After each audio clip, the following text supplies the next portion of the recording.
我还算幸运，有收入可以天天支付。最苦恼的是公务人员，虽说能获得物价指数的加薪，但物价一日数变，加到的薪水永远追赶不上物价，因此贪污丛生，贿赂百出，把从前上海的廉洁作风一扫而空。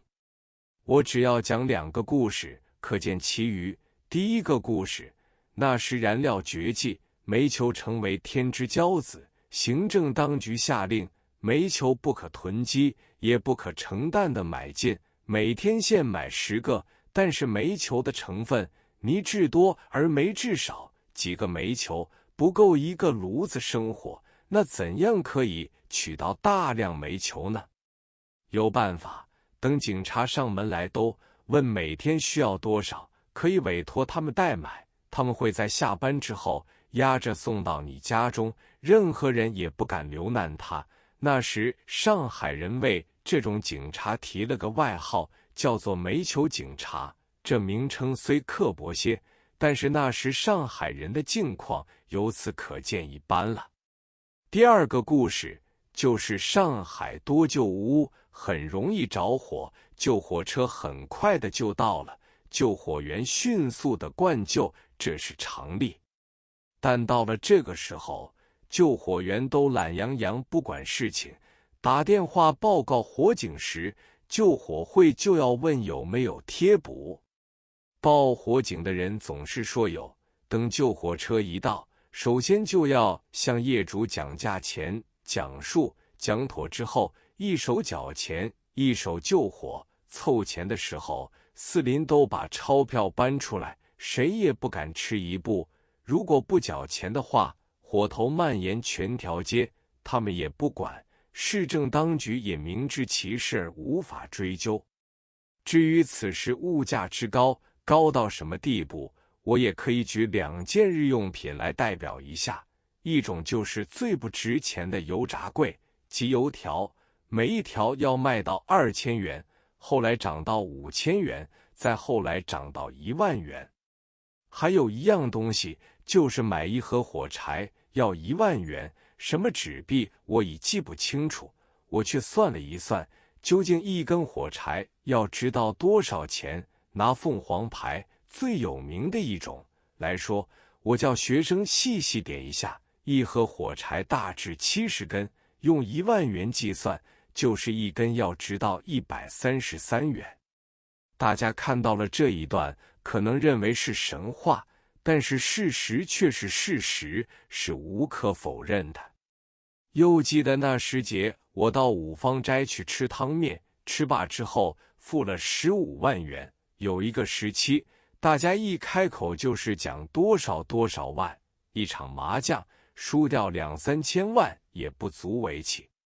那时节的治安，除了政治性的暗杀之外，一般盗窃案却少得离奇，因为那时的钞票不值钱，抢了一袋也没有多大用处。倒是有一个风气，大家认为很严重，就是在闹市时有人购买生煎馒头、鸡蛋糕或是臭豆腐干，乞儿就会走过抢去塞入口中，对你面露笑容而并不逃走。一般市民认为毕竟是小尸体，也没有人加以拘捕，所以乞丐们倒也不愁没有东西吃。从前走私贩毒都是一些外省籍的黑社会分子所做的，一般瘾君子认为日本人来了，鸦片和红丸一定是很普遍的，到处可以买到。但是事实上，战事越紧张，鸦片等毒品越缺乏，鸦片烟膏越来越少，烟质也越来越差。那时节吗啡并不流行，由于鸦片缺货，一般人都改吸红丸，这种红丸价格也跟着飞涨，好多人在无法可想的情形下都戒除了这个嗜好。但有些自暴自弃的人，吃尽当光还是要吸，只要北风一起，一夜之间街头巷尾都是冻死冷僵的瘾君子，数字极高。买米是要排队轮候的，这时候世上发现一种斑疹伤寒案，医书上称作饥饿伤寒或战争伤寒，是由跳尸传染的。那些排队购米的人很容易沾染到这一种带菌的尸，在上海于一季之中，竟然因此死了1000多人，连我的同道中人也死了好多个。钞票不值钱，但是钞票的纸张向来是很贵的。到了此时，钞票的纸越来越坏，又黄又皱，简直完全不像钞票纸。有些人鉴于购买花纸涂墙价值太贵，爽性把从前1元5元的老钞票替代花纸涂在墙上，倒也很好看，而且有讽刺的意味。钞票这般不值钱，银行却麻烦死了，存入付出都是大包大捆，放在大麻袋中，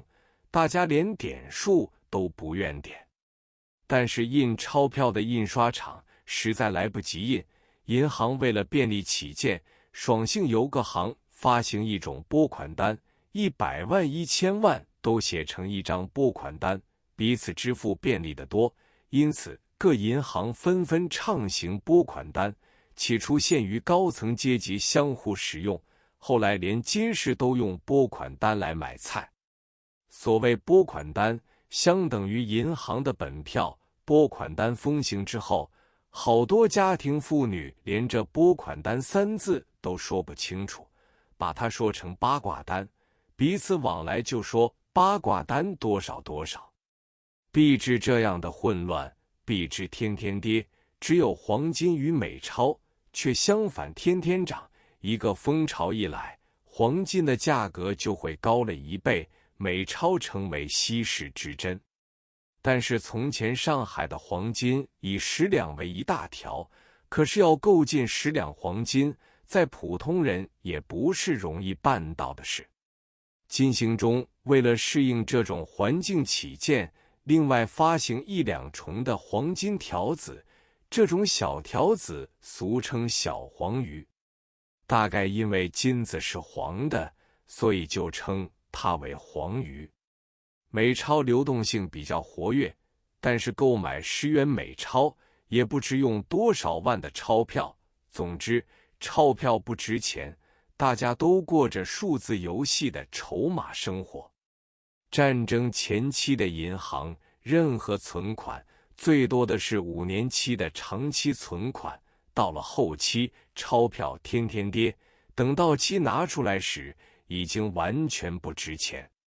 有一个朋友，按月存款已存了4年以上，到这个时候再也没有心情去继续存入。有一次把存折缴销，结算出来的钱，账面上明明有2万余元，可是领出来之后只换到1篓枇杷，所以银行都大大的发了财。